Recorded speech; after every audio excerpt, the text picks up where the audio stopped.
નામ ઢેઢી આદ્યાબેન કિરીટભાઈ, ગામનું નામ શ્રી બુટકોટડા પ્રાથમિક શાળા, ધોરણ 1માં હું અભ્યાસ કરું છું. આજનો દિવસ એટલે કે 26મી જાન્યુઆરી પ્રજાસત્તાક દિવસ તરીકે ઉજવીએ છીએ. 15મી ઓગસ્ટ 1947ના દિવસે આપણો દેશ ભારત આઝાદ થયો હતો. તેમાંના ડૉક્ટર બાબા સાહેબ આંબેડકરની સમિતિએ ભારતનું બંધારણ તૈયાર કર્યું હતું. 26મી જાન્યુઆરી 1950ના દિવસથી આપણો દેશ આઝાદ થઈ અમલમાં આવ્યો હતો.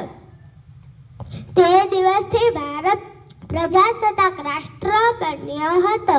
તો આપણા દેશના બંધારણના ઘડવૈયા ડૉક્ટર બાબા સાહેબ આંબેડકર વિશે હું થોડું કહીશ.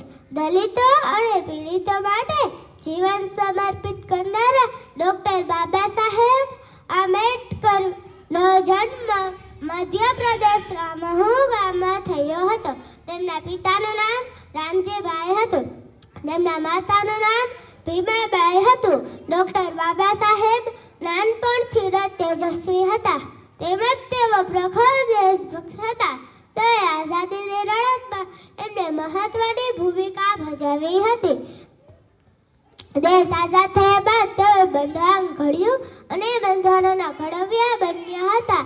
આવા મહાન દેશભક્તો, દલિતોના ઉદ્ધારક, ગરીબોના બેલી અને સ્ત્રીઓના પક્ષધર એવા ડૉક્ટર બાબા સાહેબ આંબેડકરનું અવસાન 1956માં થયું હતું. આવા તેજસ્વી તારલાને હંમેશા દેશવાસીઓ યાદ કરશે.